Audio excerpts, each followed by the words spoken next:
कौन ब्रह्मा का पिता है, कौन विष्णु की मां, शंकर का दादा कौन है, हमको दे बता। ये जानने के लिए कृपया सुनिए। जगत गुरु तत्वदर्शी संत रामपाल जी महाराज के अमृत वचन सर्व पवित्र धर्मों के पवित्र शास्त्रों के आधार पर।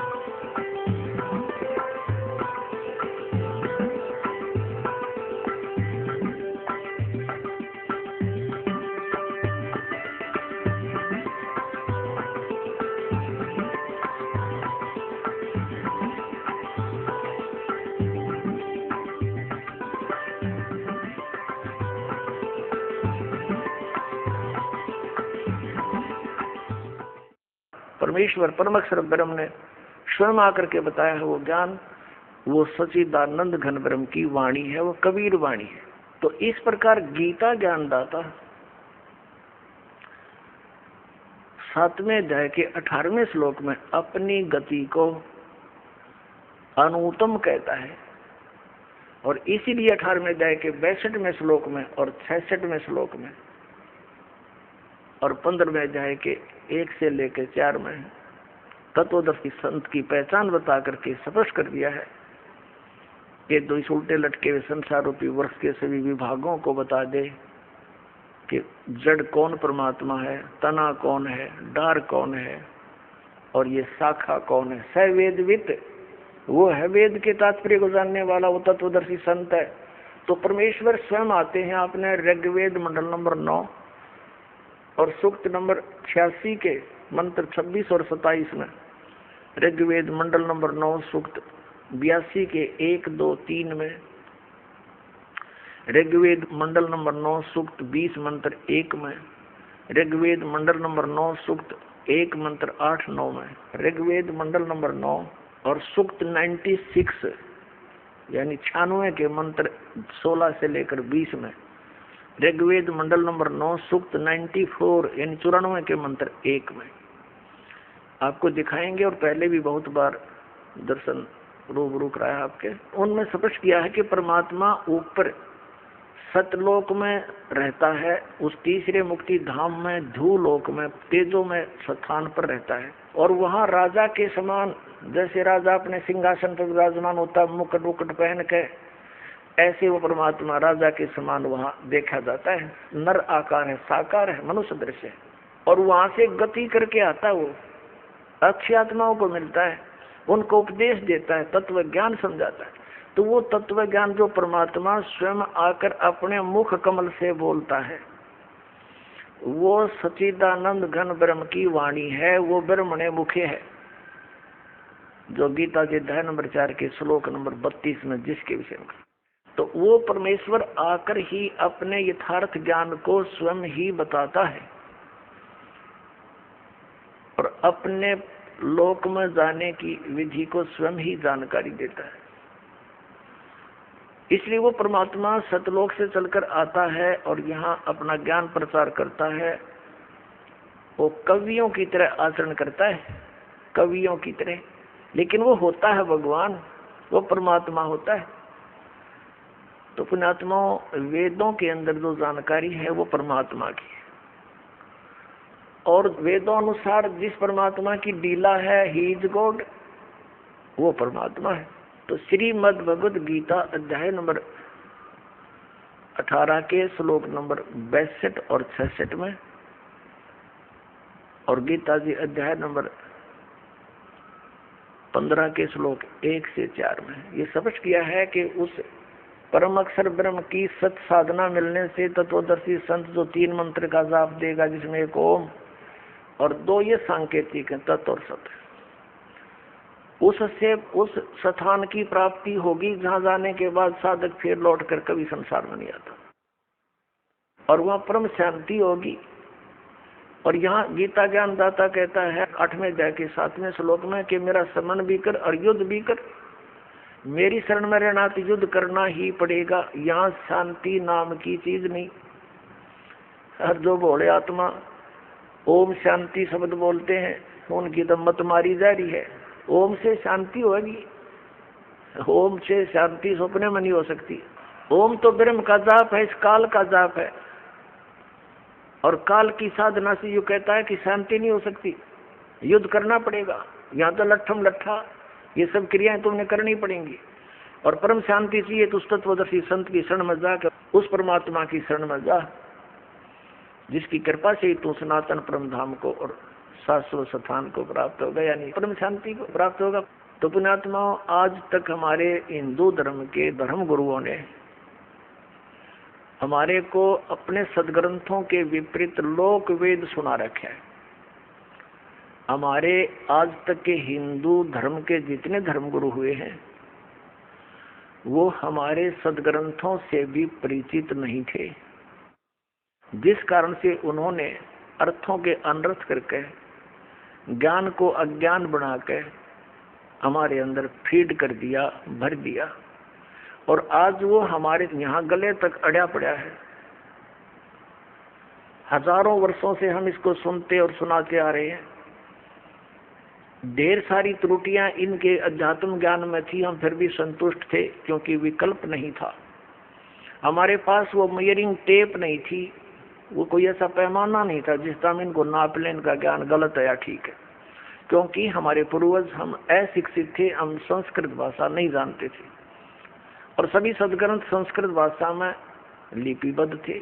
और हमारे धर्मगुरु ये ब्राह्मण लोग ये ही केवल संस्कृत भाषा के पढ़ने का अधिकार रखते थे।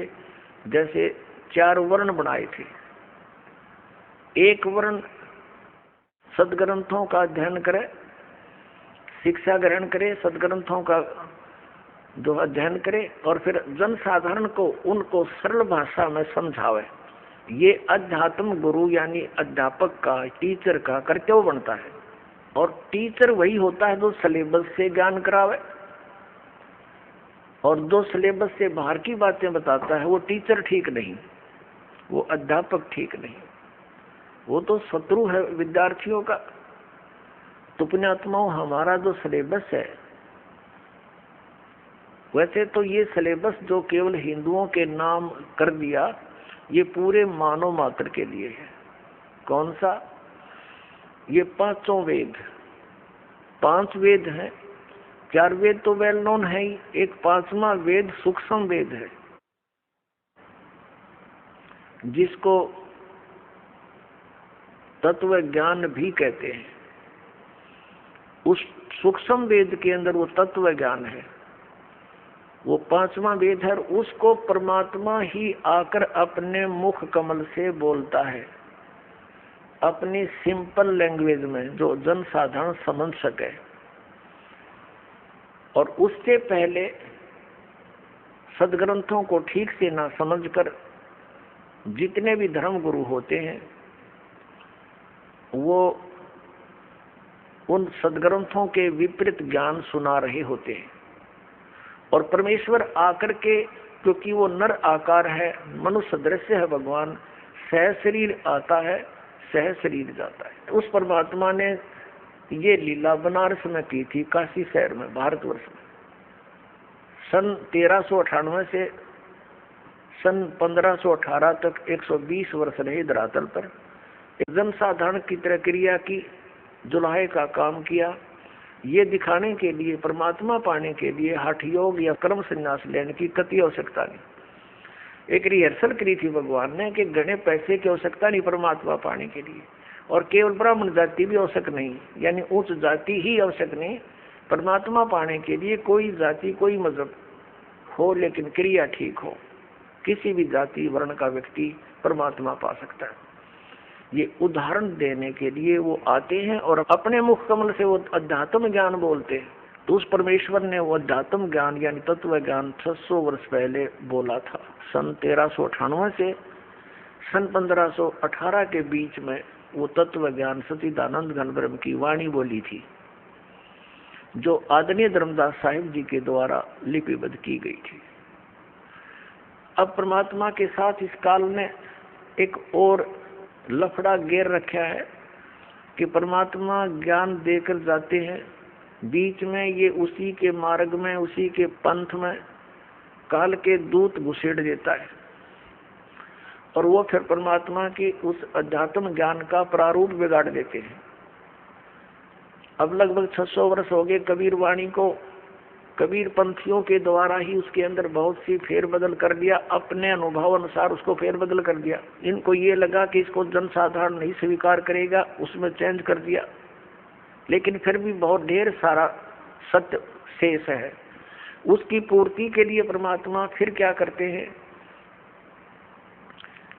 वे सतलोक से आते हैं एक जिंदा महात्मा रूप बनाकर संत का, और अपनी अच्छी आत्माओं को मिलते हैं जैसे उनके गुणों में लिखा है वेद में। वो फिर उस दृष्टिकोण से वो परमात्मा किन किन को मिले थे, आदरणीय धर्मदास साहिब जी को, आदरणीय मुल्कदास साहिब जी को, आदरणीय नानक साहिब जी को, आदरणीय दादू साहिब जी को, आदरणीय गरीबदास साहिब जी को गांव छुड़ानी जिला झज्जर हरियाणा वाले को, आदरणीय घीसा दास साहिब जी गांव खेखड़ा जिला मेरठ उत्तर प्रदेश वाले को। तो इनमें से परमात्मा ने निर्धारित किया था, क्योंकि आदरणीय नानक साहिब जी और मुल्कदास साहिब जी और आदरणीय धर्मदास साहिब जी ये एक समकालीन ही रहे हैं तकरीबन परमात्मा के साथ। तो नानक साहिब जी को भी उन्होंने ज्ञान दिया, उन्होंने भी अपनी वाणी में लिपिबद्ध कर दिया, लेकिन मालूम था परमात्मा क्योंकि समय आने में सब जगह परिवर्तन ये हो सकता है। इसलिए आदरणीय गरीबदास साहिब जी को, जिनका जन्म संवत 1774 सन 1717 में हुआ था, और सन 1727 में यानी 10 वर्ष की आयु जब थी गरीबदास साहिब जी की गांव छुड़ानी वाले की, उसमें परमात्मा अपनी लीला अनुसार अपनी प्यारी आत्माओं को मिलते हैं, अच्छी आत्माओं को। गरीबदास जी को मिले थे जंगल में, गौ में चरा रहे थे गरीबदास जी, तो वहाँ लीला की थी कि और भी कई गवाले थे, उन्होंने हट किया, प्रार्थना की प्यार से कि महात्मा जी आपने भोजन खाना पड़ेगा। परमात्मा ने कहा भी भोजन तो मैं खाऊंगा नहीं, क्योंकि अपने अभी खा के आया हूँ। तो उन्होंने कहा कि दूध तो पीना ही पड़ेगा, नहीं तो हम अतिथि को ऐसे जाने नहीं देते, आप तो महात्मा हो। तो परमात्मा ने कहा था कि भाई मैं कंवारी गाय का दूध पिया करूं, पिला दो। तो पाली ग्वाले हंसने लगे कि मजाक करते हो बाबा जी। गरीबदास साहिब जी 10 वर्ष के बालक से खड़े हुए एक कुंवारी गाय ले आए जिसने दूध पीना छोड़ रखा था, कुंवारी बछिया 1-1.5 वर्ष की होगी, अभी तक वो उसको बैल ने टच नहीं किया था कुंवारी। और परमात्मा ने थपकी मारी, सतनों से दूध निकल पड़ा, लंबे लंबे सतन हो गए थन, और नीचे एक साफ पात्र मिट्टी का छोटा सा पात्र था, वो रख दिया, उबर गया। आधा परमेश्वर ने पिया, आधा गरीबदास साहिब ने पिया। अन्य पालियों ने नहीं पिया जो बड़ी उम्र के थे, वो कहने लगे जादू तंत्र का दूध हम नहीं पिएंगे, पाप लगेगा। कहने का भाव ये है कि गरीबदास साहिब जी को परमात्मा उनकी आत्मा को निकालकर सचखंड ले गए, पूरे ब्रह्मांडों से परिचित कराया। उधर से बच्चे को मृत जान लिया, घर ले गए उठा कर। 10 बजे की बात थी, सुबह शाम के 6-7 बजे से उनको रख दिया चिता के ऊपर अंतिम संस्कार के लिए। तब परमात्मा ने ऊपर के ब्रह्मांड और अपनी सतीथी परिचित करके उसके अंतःकरण के अंदर परमात्मा ने ये तत्व ज्ञान फीड कर दिया गरीबदास साहिब जी के। चिता के ऊपर ही वो हलचल होगी, जीवित हो गए, उठकर आगे अपने आप ऊपर के जो रस्से बांध रखे थे सबके अपने आप रस्सी टूट गई, और उठकर ये ज्ञान बोलने लगे, और भाषा बोल नहीं रहे थे वो। गांव वाले ने सोचा ये मेंटल हो गया, महात्मा से जंतर मंत्र का दूध पी के। एक दादू पंथी गोपाल दास नाम के एक साधु बने हुए थे, उनसे जब उनकी भेंट हुई, दादू साहब जी को भी परमात्मा कबीर जी मिले थे, तो दादू साहब की वाणी भी कबीर परमात्मा की महिमा का गुणगान करती है, उन्होंने गुणगान किया हुआ। तो वो वाणी का परिचित था गोपाल दास। गोपाल दास जी ने प्रार्थना की, भगवान ये वाणी लिखवा जो, कलयुग के अंदर बहुत काम आवेगी। तब गरीबदास साहिब जी 13 वर्ष की उम्र के थे, उस समय आयु थी। 3 वर्ष के बाद गोपाल दास मिले थे। गरीबदास साहिब जी बोला करते थे, गोपाल दास जी वो वैश्य कुल से संबंधित रखते थे, बनिया थे, वो कुछ शिक्षित थे, अक्षर ज्ञान था उनको। 6 महीने तक गरीबदास साहिब बोलते रहे, गोपाल दास लिखते रहे। तो वो अमृतवाणी भी उस परमात्मा की ही सच्चिदानंद घन ब्रह्म की वाणी है, परम अक्षर ब्रह्म की वाणी है। वो सूक्ष्म वेद है। यानी जो कबीर साहिब के ग्रंथ में, कबीर पंथ में प्रवेश इन काल के दूतों ने गड़बड़ कर दी, उसकी पूर्ति करने के लिए परमेश्वर ने गरीबदास साहिब जी के द्वारा अपनी वाणी का पुनरुत्थान करवाया। और इसका प्रमाण उन्होंने कबीर सागर में पहले ही कह दिया था धर्मदास जी को कि फिर मेरी महिमा की वाणी फिर प्रकट होगी, 12वां पंथ जो काल का चलेगा मेरे नाम पे, उसमें गरीबदास नाम के एक हंस होंगे, उनके मुख से मैं दोबारा अपनी वाणी की महिमा कराऊंगा। लेकिन गरीबदास जी तक ये 12 पंथों के पंथी मेरी इस वाणी को समझ नहीं सकेंगे और ये कभी उस सनातन परम धाम को प्राप्त नहीं कर सकते, ये मोक्ष प्राप्ति नहीं कर सकते। उस गरीबदास वाले 12वें पंथ में हम ही आएंगे आगे चलकर और फिर इन सब गुण रहस्यों को समझाएंगे। तो आज परमात्मा नहीं आए, इस दास को भेज दिया उसी गरीबदास पंथ में और आपके ऊपर मेहर करी जाता है।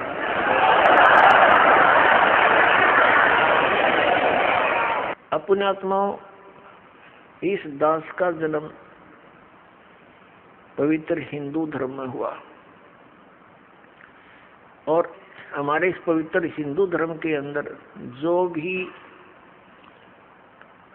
अध्यात्म सत्र की जानकारी हमें मिली, हम उस पर आरूढ़ थे। हम पुराणों को भी पढ़ते थे, हम श्रीमद् भगवद गीता जी को भी पढ़ते थे, लेकिन हम वेदों को नहीं पढ़ते थे, क्योंकि वेद बहुत कम मिलते थे जो अनुवादित हों, और अनुवादकर्ताओं ने ऐसे ढंग से अनुवाद कर रखा था कि उनको पढ़ने अगर लग जाए तो सिर में दर्द हो जा, उनका कोई सिर पैर नहीं। लेकिन श्रीमद् भगवद गीता को हम पढ़ते थे और इस उद्देश्य से पढ़ते थे, ज्ञान ग्रहण की दृष्टि से नहीं पढ़ते थे, आत्म कल्याण की दृष्टि से पढ़ते थे, जैसा हमें बताया गया था।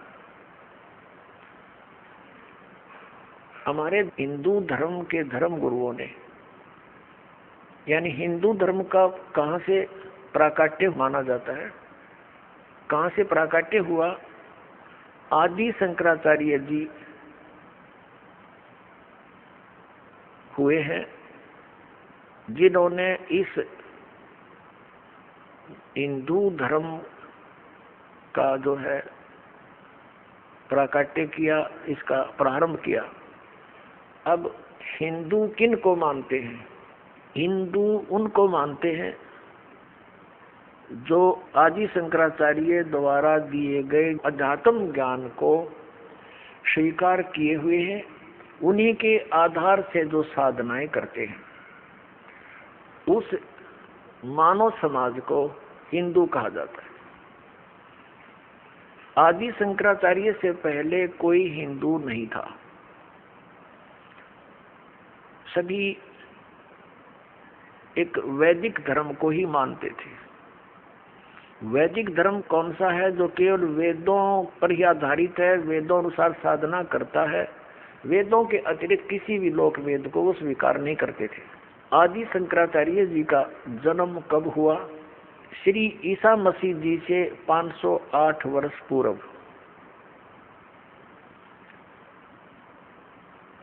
आज 2012 में आदि शंकराचार्य जी को कितना समय हो गया जन्मे को? यानी 2520 वर्ष हो गए। 2012 में 508 जोड़ दो, 2520 वर्ष हो गए। उस समय बौद्ध धर्म का प्रचार बड़े जोर शोर से हो रहा था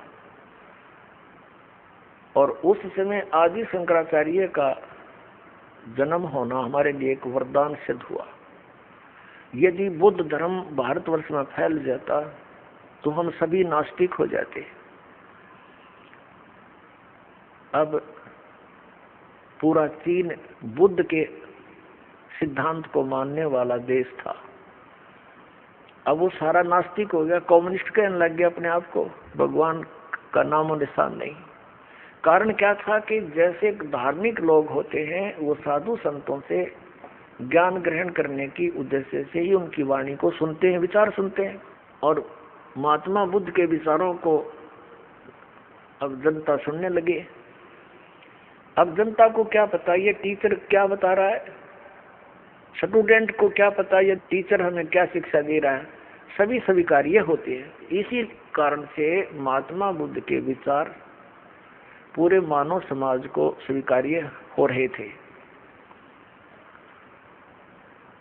और विशेषकर जो चीन के अंदर अब जो बुद्ध धर्म का प्रचार हुआ, अब वो नास्तिक क्यों हो गए? क्योंकि महात्मा बुद्ध जी के द्वारा बताई गई भक्ति विधि वो शास्त्र विधि त्याग कर मनमाना आचरण था।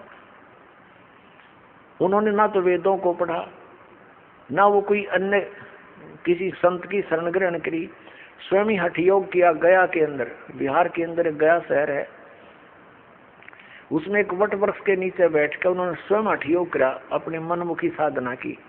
मरने को हो गए थे महात्मा बुद्ध, तब एक माई ने, एक बहन ने उसके मुख के खीर लगा दी, धीरे धीरे उसने चाटा, दूसरे दिन वो थोड़ी सी और ज्यादा खाई। कहने का भाव ये है कि वो मरने से बच गया।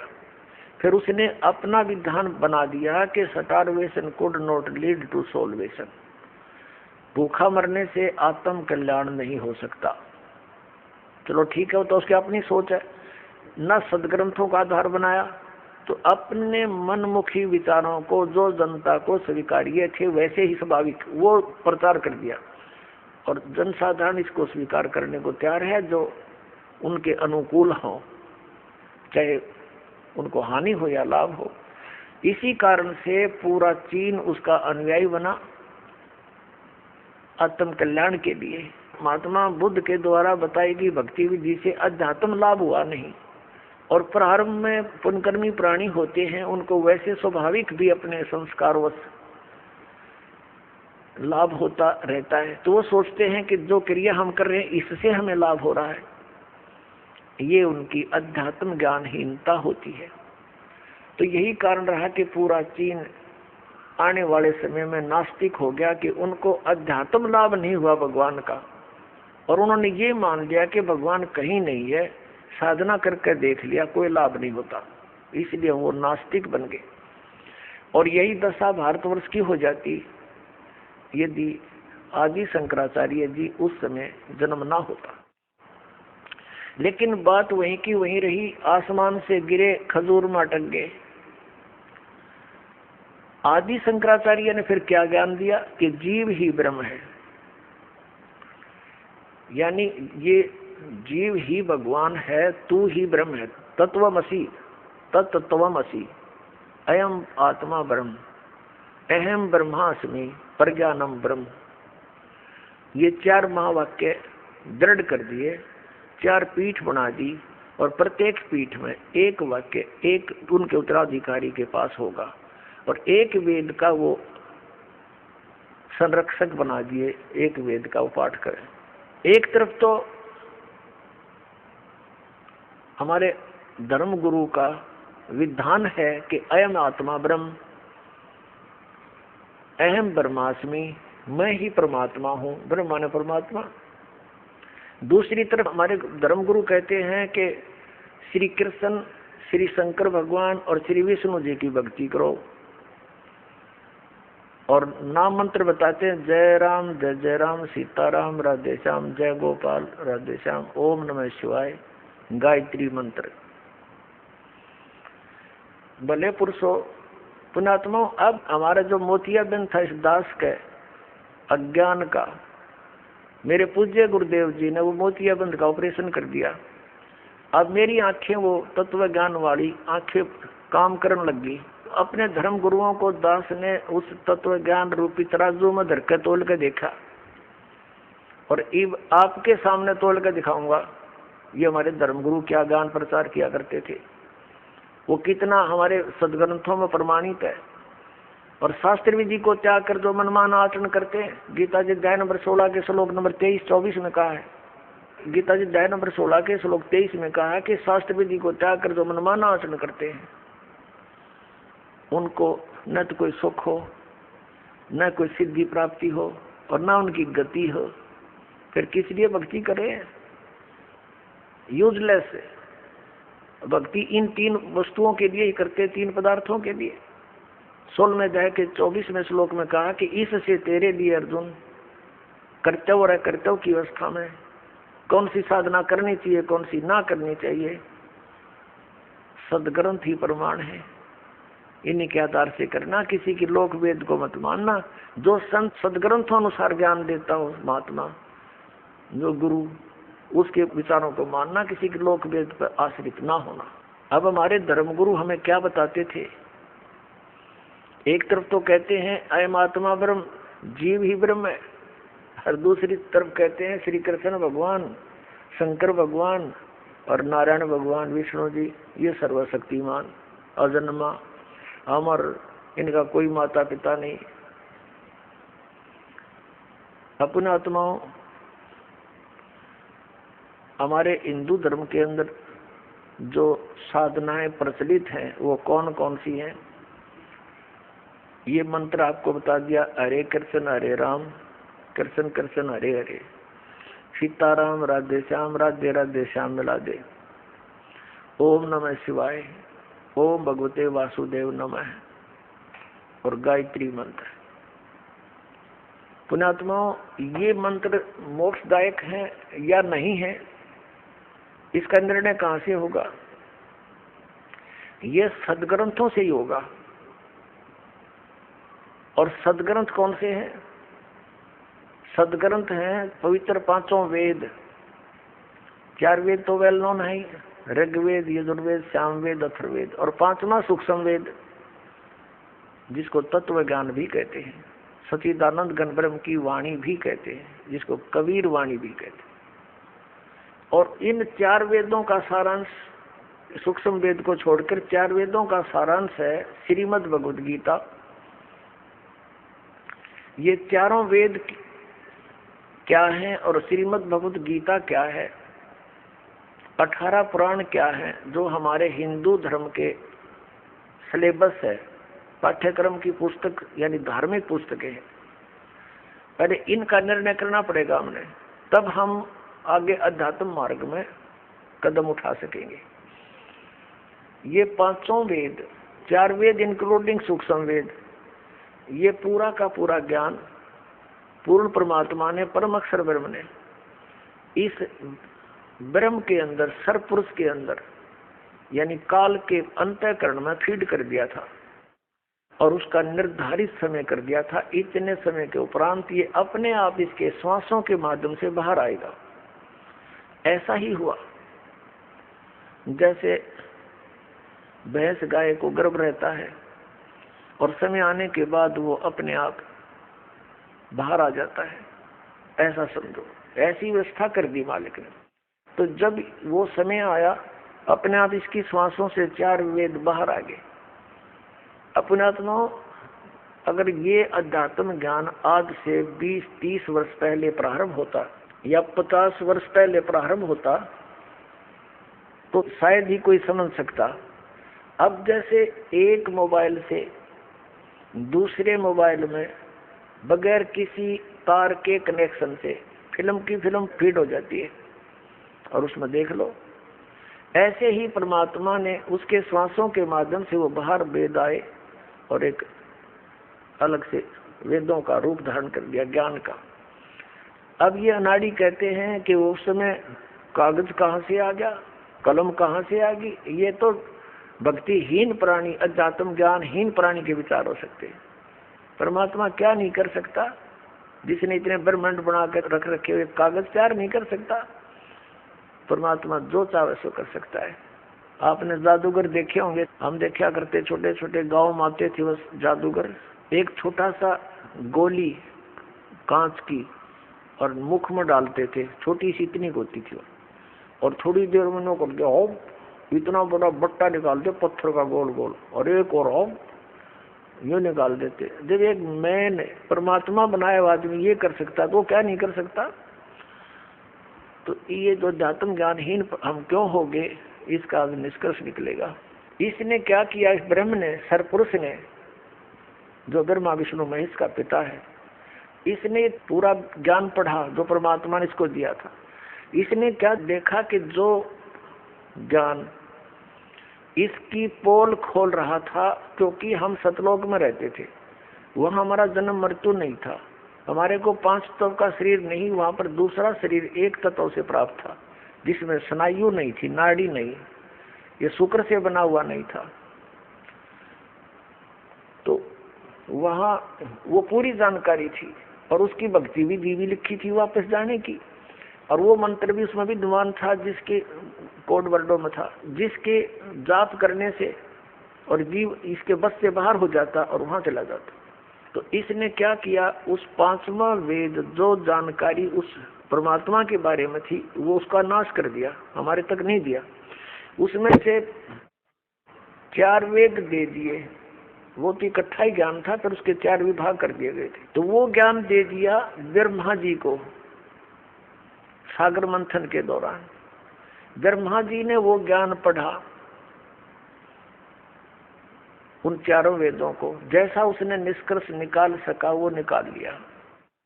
अब प्रसंग चल रहा है कि वो अध्यात्म ज्ञान जो हमारे हमने, वो जो वेदों का ज्ञान किसने दिया, परम अक्षर ब्रह्म ने, और वही ज्ञान उसने कुछ काट छांट करके as it is Brahma ji को दे दिया। और वो सूक्ष्म वेद जो इस काल भगवान ने, सरपुरुष ने गुप्त किया था, उसकी पूर्ति के लिए परमात्मा को स्वयं आना पड़ता है हमारे को वो ज्ञान प्रदान करने के। तो उन 4 वेदों का जो ज्ञान है वो गॉड गिवन है, परम अक्षर ब्रह्म के द्वारा दिया गया है, और वही ज्ञान ब्रह्मा जी को प्राप्त हुआ। उन 4 वेदों का ही ज्ञान फिर श्रीमद् भगवद गीता है, उसका सारांश है। तो इस श्रीमद् भगवद गीता किस समय बोली गई थी, जब कौरव पांडव का युद्ध होने की तैयारी थी, आमने सामने सेना खड़ी थी, और श्री कृष्ण में प्रवेश करके युग काल इस ज्ञान को बोल रहा है। अर्जुन युद्ध करना नहीं चाहता था, श्री कृष्ण भी युद्ध करवाना नहीं चाहते थे, क्योंकि उन्होंने 3 बार प्रयत्न किया था शांति दूत बनकर जाकर कि युद्ध मत करो, तुम्हारा नाश हो जाएगा, है आपस में तुम अपना डिवाइड कर लो, राज्य बांट लो, प्लस माइनस कर लो, लेकिन नहीं माने थे। अंत में श्री कृष्ण जी ने ये कह दिया था कि एक तरफ मैं होऊंगा, एक तरफ मेरी सेना होगी, और मैं हथियार भी नहीं उठाऊंगा, युद्ध तो दूर की बात है। तो क्या वो महापुरुष फिर युद्ध करने के लिए बाध्य कर सकता है किसी को, जो इतना शांति प्रिय श्री कृष्ण जी, कि मैं युद्ध भी नहीं करूंगा, हथियार तक नहीं उठाऊंगा। तो उस समय जब श्री कृष्ण जी को कहा अर्जुन ने कि मेरे रथ को दोनों सेनाओं के बीच में खड़ा कर दे, अब अर्जुन ने देखा भाई किसने मारूं और क्या किसके लिए, भाई चाचे ताऊओं के लड़के बच्चे, उनकी दामाद बहनोई, वो सारे खड़े है, तेरे की बाढ़ में जाए सारा। तो अर्जुन ने अटल इरादा कर लिया कि युद्ध नहीं करूंगा। इस बात से परिचित हो गया वो काल सरपुरुष, उसने युद्ध नाश कराना था। उसी से मैं वो श्री कृष्ण में प्रवेश कर गए, श्री कृष्ण जी में प्रवेश करके उसने वेदों वाला ज्ञान ही दिया, लेकिन इसमें युद्ध कराने के लिए कुछ अटकलबाजी इसने अपनी तरफ से जोड़ी है। उसके विषय में कहा ये मेरा मत है, शेष ज्ञान जो है वो वेदों वाला है। तो जो इसका मत है उसको हम ग्रहण नहीं करेंगे। फॉर एग्जाम्पल, जैसे श्रीमद् भगवद गीता अध्याय नंबर 3 के श्लोक नंबर 8 में गीता ज्ञान दाता कहता है कि अर्जुन, यदि तू कर्म संन्यास ले लेगा, एक जगह बैठकर अपना हठ योग करेगा, कर्म संन्यास का अर्थ तो यही होता है, तो तेरा निर्वाह कैसे चलेगा पेट का? कहने का भाव ये है कि तू कर्म भी कर और भक्ति भी कर। ये कर्म योग कहलाता है। देखिए, ये श्रीमद् भगवद गीता जयदाल गोविंद का इसके अनुवादक है। गीता प्रेस गोरखपुर से प्रकाशित है। अध्याय नंबर 3 का इसमें काफी डिटेल दिए। 4 से शुरू किया है कि मनुष्य न तो कर्मों का आरंभ किए बिना निष्कर्मता को प्राप्त कर सकता है, प्राप्त होता, और न ही कर्मों के केवल त्याग मात्र से यानी सांख्य और निष्ठि को प्राप्त होता है। इसका 5वें में कहा है कि निसंदेह कोई भी मनुष्य किसी भी काल में क्षण मात्र भी बिना कर्म किए नहीं रहता, क्योंकि सारा मनुष्य समुदाय प्रकृति जनित गुणों द्वारा परवश कर्म करने के लिए बाध्य किया जाता है। अध्याय नंबर 3 के श्लोक नंबर अब ये 6 में कहा कि जो मूढ़ मनुष्य, मूर्ख व्यक्ति, मूढ़ बुद्धि मनुष्य समस्त इंद्रियों को हठ पूर्वक ऊपर से रोक कर यानी एक स्थान पर बैठकर हठ योग करते हैं और मन से इंद्रियों के विषय का चिंतन करता रहता है, वह है मिथ्याचारी यानी पाखंडी है, दम्भी कहता है। 7वें में कहा है किंतु हे अर्जुन, जो पुरुष मन से इंद्रियों को वश में करके अनासक्त हुआ समस्त इंद्रियों द्वारा कर्म योग का आचरण करता हुआ, वही श्रेष्ठ है। यानी काम भी करे, इंद्रियां न रोक कर भक्ति भी करता रहे, वह श्रेष्ठ है। कर्म योग का आचरण करता हुआ एक जगह बैठ कर नहीं करे। आगे देखो, 3 अध्याय का 8वां श्लोक है, ज्ञान अनुवाद है इसका। तू शास्त्र विहित कर्तव्य कर्म कर, क्योंकि कर्म न करने की अपेक्षा कर्म करना श्रेष्ठ है, तथा कर्म न करने से तेरा शरीर निर्वाह यानी तेरा गुजारा कैसे चलेगा, कैसे सिद्ध होगा। अब ये तो है वेद ज्ञान। अब वेद ज्ञान कैसे है? यजुर्वेद अध्याय नंबर 40 के मंत्र नंबर 15 में कहा है ओम कर्तु समर किलबे समर। अब देखिएगा, यजुर्वेद अध्याय नंबर 40 दिखाते हैं आपको। ये कहाँ से प्रकाशित है? प्रकाशक है सार्वदेशी कार्य प्रतिनिधि सभा 2/5 महर्षि सिद्धांत भवन, रामलीला मैदान, नई दिल्ली से। इसका अनुवादक कौन है? महर्षि सिद्धांत सरस्वती कृत। मुद्रक है Prince option printers 1510 Pataudi house Daryaganj, नई दिल्ली से। अब इसके हम कति लास्ट में पहुंचते हैं 44वां अध्याय। ये देखिए 44वां माने 40वां अध्याय यजुर्वेद भाष्यम, ये 15वां श्लोक है। इसमें क्या लिखा है कि वायु अनिलम अमृतम अथ इदम भस्मांतम शरीरम ओम कर्तो समर किलवे समर और कर्तुम समर। इसने तो आडंगा करणगा ठेका ले रखा था, इसने तो ठीक किया नहीं। ओम का तो अर्थ भी नहीं किया ढंग से। क्या किया है? हे कर्म करने वाले जीव, तू शरीर छूटते समय, ये देखो ओम शब्द स्पष्ट है, इसका अर्थ लिखना था यहाँ पर कि ओम का, ओम को स्मरण कर। इसने लिख दिया इस नाम वाच्य ईश्वर को। ओम लिख दिया भी शर्म आ गई। इस नाम वाच्य ईश्वर को स्मरण कर, कल्पे अपने सामर्थ्य के लिए परमात्मा और अपने स्वरूप का स्मरण माने स्मरण कर। कर्तम, कर्तम अपने किए का स्मरण कर। हाँ, अब यहाँ देखो कर्तो, यू कर्तो माने कर्म करने वाले। हमने ये मोटे मोटे देखने, कर्तुम अपने कर्म, अपने किए का, अपने कर्म का स्मरण कर। लेकिन इसका अर्थ स्पष्ट है ओम कर्तो समर। कर्तो माने काम करते करते सिमरण कर। किलबे समर यानी कसक के साथ, श्रद्धा के साथ सिमरण कर इस ओम नाम का। और कर्तुम अपने मनुष्य जीवन का मूल कर्तव्य जानकर इसका सिमरण कर। ओम नाम का जाप काम करते करते सिमरण कर, विशेष कसक के साथ सिमरण कर और मनुष्य जीवन का मूल कर्तव्य जानकर सिमरण कर। भस्मांतम शरीरम, जब तू शरीर छोड़कर जाएगा तब ओम नाम से जो अमरत्व तुझे प्राप्त होगा, इसका तेरा शरीर जितना अमर होगा, यानी जितना भी तुझे इस ओम नाम से लाभ होगा वो इस विधि से होगा। और सूक्ष्म वेद में क्या लिखा है?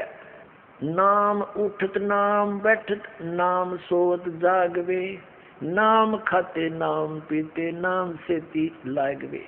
यानी सूक्ष्म वेद और ये वेद, क्योंकि सूक्ष्म वेद के अंदर कंप्लीट ज्ञान है, ये 4 वेद भी उसके अंदर इंक्लूड कर दिए परमात्मा ने।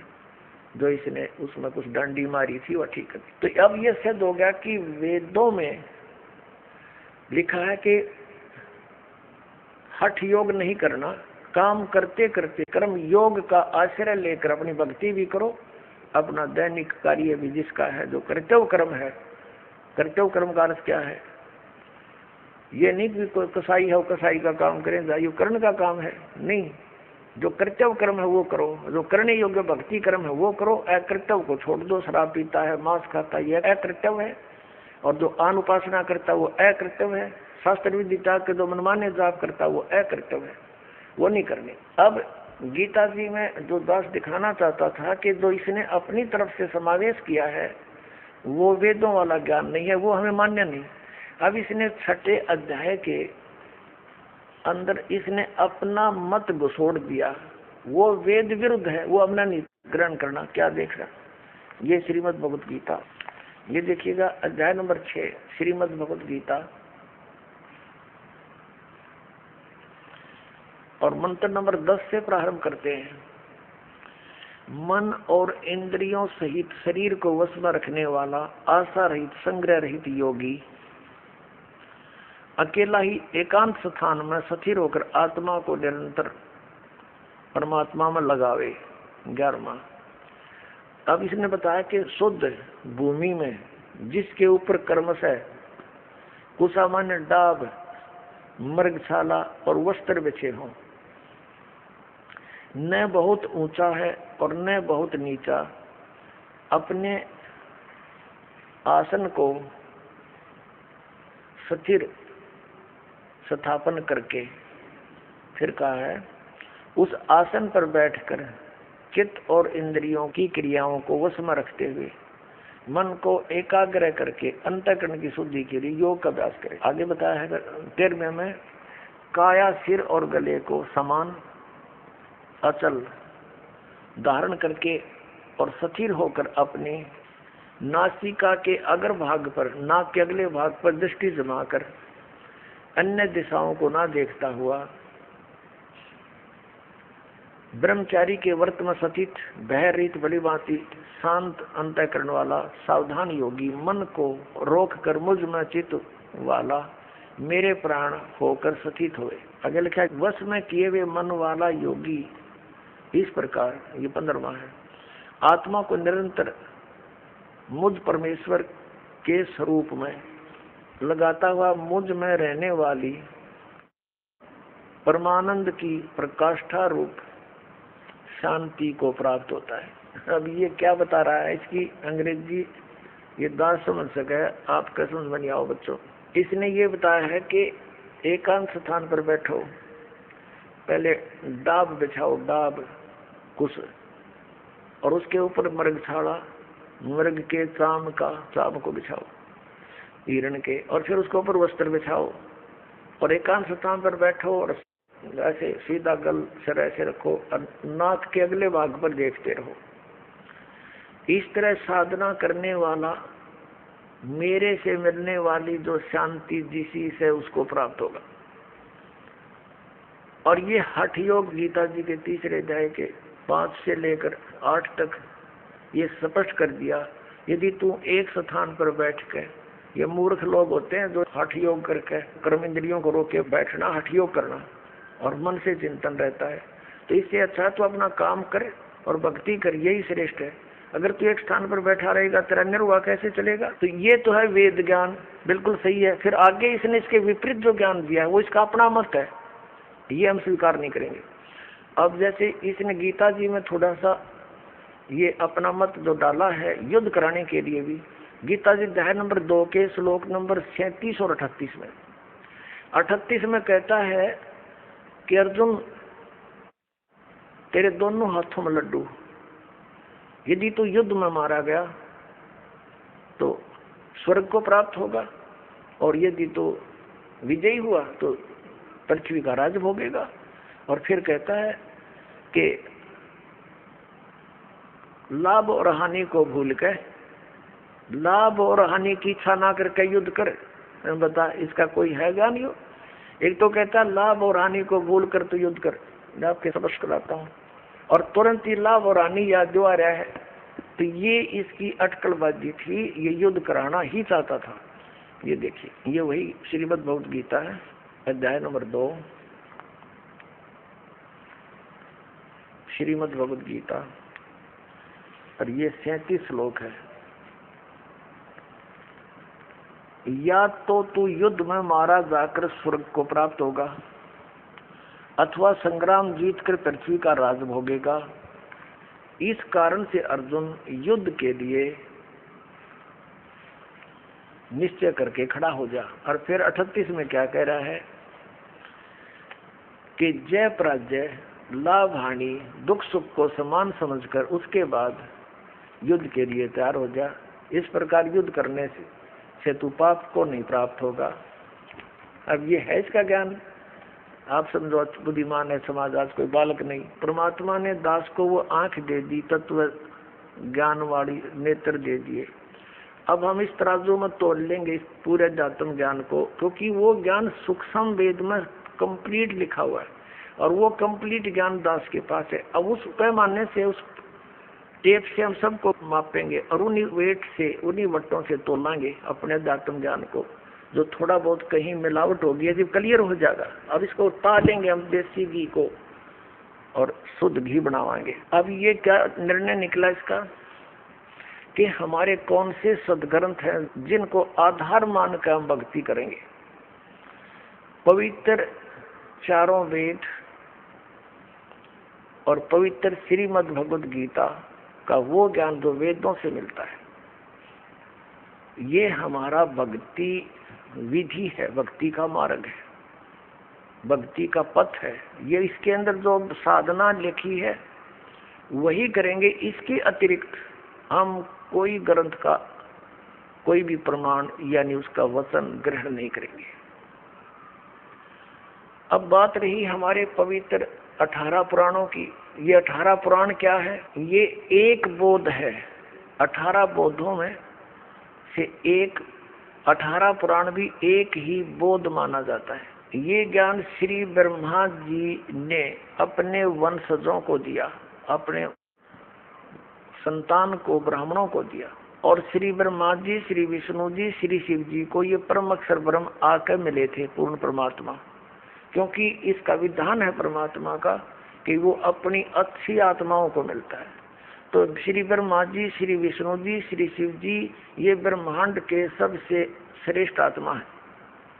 तो वहीं से शुरुआत की परमात्मा ने कि किसी प्रकार इन प्यारी आत्माओं को, वो भी उसी के बच्चे हैं, इनको ये अध्यात्म ज्ञान बता दूं और ये अपने आप सबको बता देंगे और मेरा काम हल्का हो जाएगा। सबसे पहले ब्रह्मा जी को मिले, उनको पूरी कहानी सुनाई सृष्टि रचना की। और तुम कहाँ थे बच्चे, कैसे यहाँ आ गए, ये काल है जो तुम्हें दिखाई नहीं देता है। तो सारा कुछ ज्ञान दिया। ब्रह्मा जी बड़े प्रभावित हुए, क्योंकि परमात्मा की चाह सभी को है, ये भी साधनाएं करते हैं। और परमात्मा से दीक्षा ग्रहण की। परमात्मा ने प्रथम एक नाम उसको दिया, ओनली वन मंत्र, ओम नाम का, ये देखने के लिए कि ये आगे कितना मेरा अनुकूल करते हैं, अनुसरण करते हैं, कहीं काल प्रेरणा से विचलित तो नहीं हो जाते। फिर ये परम अक्षर ब्रह्म गए श्री विष्णु जी के पास। श्री विष्णु जी ने भी ज्ञान ग्रहण किया और उनको एक मंत्र दिया, हरियम मंत्र दिया, ये देखने के लिए ताकि ये मेरे ज्ञान पर दृढ़ होते हैं कि नहीं। तब उनको सतनाम देना था। फिर श्री शंकर जी के पास गए, शिव जी के पास, उन्होंने भी परमात्मा का ज्ञान सुना और उनको परमेश्वर ने ये सोहम मंत्र दिया, एक दीक्षित करने के उद्देश्य से। तो परमात्मा ने कहा कि हम बैरागी ब्रह्म पद, सन्यासी महादेव और सोहम मंत्र दिया शिव जी को, वो करे हमारी सेव। पुण्यात्माओं, ये सोहम मंत्र इन वेदों में नहीं है, इन 4 वेदों में, गीता में, पुराणों में कहीं ये मंत्र नहीं मिलेगा आपको। कहते हैं सोहम शब्द हम जग में लाए, सार शब्द हमने गुप्त छिपाए।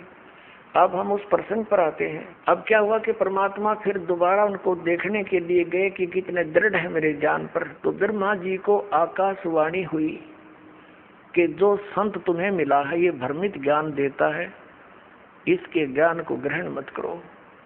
ब्रह्मा जी ने परमात्मा की आकाशवाणी जानकर उस काल के आदेश से परमात्मा से विमुख हो गए और कहा, महात्मा जी ये मिले थे, उनको अग्नि नाम बताया था परमात्मा ने। कबीर परमेश्वर जी ने ब्रह्मा जी को अपना अग्नि ऋषि नाम बताया था कि मेरा अग्नि ऋषि है। तो उसके बाद ब्रह्मा जी ने उनके ज्ञान को ग्रहण नहीं किया। ब्रह्मा से ही फिर विष्णु जी को ज्ञान हुआ कि आकाशवाणी हुई है, ये ज्ञान ठीक नहीं है। तो विष्णु जी ने भी त्याग दिया, शंकर भगवान ने भी त्याग दिया। अब कहने का भाव ये है पुण्यात्माओं, इन पुराणों का ज्ञान जो श्री ब्रह्मा जी ने दिया है, आप देवी पुराण या शिव पुराण पढ़कर देखो। ब्रह्मा जी अपने पुत्र नारद जी को ज्ञान दे रहा है पुराणों का। सृष्टि उत्पत्ति के बारे में नारद जी ने पूछा था।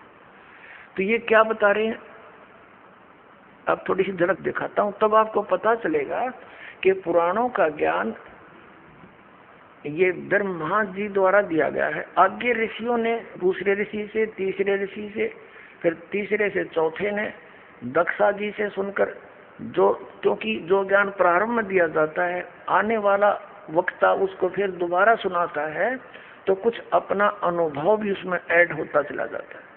ऐसे जिस भी ऋषि ने पुराण अलग से किसी को सुनाई वो पुराण मानी गई, अलग से बन गई, लेकिन ज्ञान ब्रह्मा जी द्वारा दिया गया वो मूल है, मूल ज्ञान है। अब एक विचारणीय विषय है, ब्रह्मा जी ज्ञान दे रहे हैं, अपने पुत्र को बता रहे हैं। और ब्रह्मा जी कौन है? ब्रह्मा जी स्वयं कहते हैं कि मुझे पता नहीं